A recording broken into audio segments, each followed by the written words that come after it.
बात करते हैं राजनीतिक खबर की। दिल्ली में केजरीवाल सरकार की शराब नीति पर बीजेपी और आम आदमी पार्टी में मचा घमासान आज दिल्ली की सड़कों पर दिखाई पड़ा। दिल्ली के चांदनी चौक इलाके में बीजेपी कार्यकर्ता भारी संख्या में जुटे अरविंद केजरीवाल सरकार का विरोध कर रहे हैं। सीबीआई के केस में आरोपी दिल्ली के डिप्टी सीएम जो उप मुख्यमंत्री है मनीष सिसोदिया, उनके इस्तीफे की ये लोग मांग कर रहे हैं। चांदनी चौक की तस्वीरें आप देख रहे हैं, बड़ी संख्या में बीजेपी के कार्यकर्ता यहां पहुंचे हुए हैं और अरविंद केजरीवाल सरकार ने तय किया है कि वो विधानसभा में सोमवार को विश्वास मत हासिल करेगी। कल भी सदन में खासा हंगामा देखने को मिला था। वो दूसरी बातें कर रहे हैं। वो कभी कह रहे हमारा तो बहुत बड़े अखबार में खबर छपी है तो हमने बहुत अच्छा काम किया है। अरे तो खबर अगर छप गई तो बेईमानी और भ्रष्टाचार इसकी जस्टिफिकेशन नहीं है। और दूसरा कि जिस तरह से कल उन्होंने विधानसभा के अंदर विपक्ष की आवाज को दबाने का जो उन्होंने तानाशाही दिखाई है, इतना लोकतंत्र की हत्या की है, ये इतिहास में पहला उदाहरण है। और मैं आपसे कहना चाहता हूं केजरीवाल जी, अगर सच्चाई है तो कॉन्फिडेंस मोशन लाने की जरूरत नहीं है। जनता का विश्वास आपके प्रति हट गया है। आपको जवाब देने हैं तो ये बताइए, शराब नीति लाकर आपने हजारों करोड़ रुपए शराब माफिया को दिल्ली के खजाने से लूटने क्यों दिया? और इस वक्त हमारे सहयोगी रवीश रंजन शुक्ला फोन लाइन पर जुड़ रहे हैं। रवीश, जो ये मामला जब से उठा है लग नहीं रहा कि इतनी जल्दी शांत होगा और आम आदमी पार्टी भी दूसरी तरफ से जो आरोप लगा रही है, लेकिन जो आरोप लगाती है उसके ना तो वो सबूत पेश कर पाती है और जो शराब नीति को लेकर सवाल जवाब किए जाते हैं उस पर कोई सफाई और दलील भी नहीं दे पाती। क्या लग रहा है ये मामला कब जाकर और कहां जाकर रुकेगा?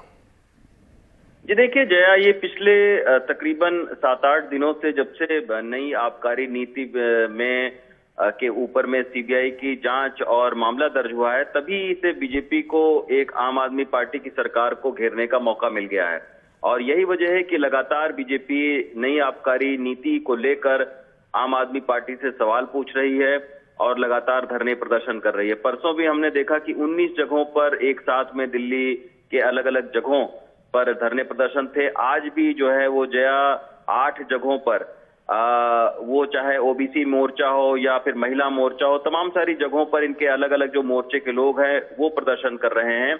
और बीजेपी के 3 सवाल हैं मुख्य तौर पर, मोटे तौर पर। एक तो बीजेपी का ये कहना है कि जो नई आबकारी नीति में जो कमीशन बढ़ाया गया, जो 5% से 12% किया गया कमीशन, तो आखिर वो कमीशन क्यों बढ़ाया गया? और दूसरा उनका सवाल ये है कि रिटेल डिस्ट्रीब्यूशन के जो लाइसेंस हैं वो कैसे एक बड़ी कंपनी को दे दिए गए और जब नोटिस दिया गया तो उस पर कार्रवाई क्यों नहीं की गई, जबकि पॉलिसी में ये लिखा है कि रिटेल और डिस्ट्रीब्यूशन किसी एक संस्थान या एक कंपनी नहीं संभाल सकती है। तीसरा उनका सवाल है कि जब आखिर शराब की बिक्री बढ़ी दिल्ली में तो सरकार का रेवेन्यू क्यों कम हो गया? तो इन्हीं सारे सवालों का वो जवाब चाहती है और मनीष सिसोदिया की बर्खास्तगी की मांग को लेकर लगातार धरने प्रदर्शन चल रहे हैं।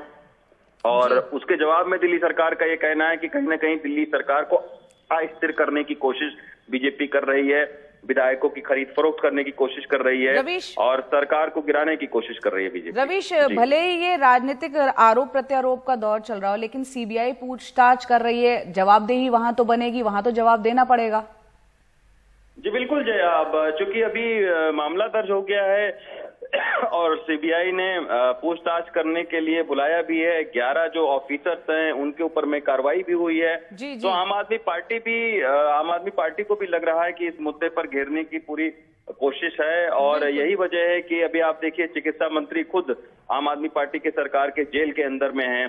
तो एक के बाद एक जिस तरीके से नए नए मामले जो है वो खोले जा रहे हैं और उस पर मुकदमे दर्ज हो रहे हैं, तो आम आदमी पार्टी का तो यही कहना है कि ये सारे राजनीति से प्रेरित हैं, लेकिन बीजेपी का ये कहना है कि आखिर जब उसमें कुछ हुआ नहीं होता, नई पॉलिसी नीति में गड़बड़ी नहीं होती, तो उसको वापस क्यों लिया जाता? बिल्कुल, सवाल यहाँ पर रवीश आप जायज बात कर रहे हैं, सवाल इतने सारे उठ रहे हैं, उस पर जवाब क्या कुछ आगे निकलेंगे, मिलेंगे, जनता के सामने आएंगे, इस पर नजर आएगी। बहुत बहुत शुक्रिया रवीश पूरी जानकारी के लिए।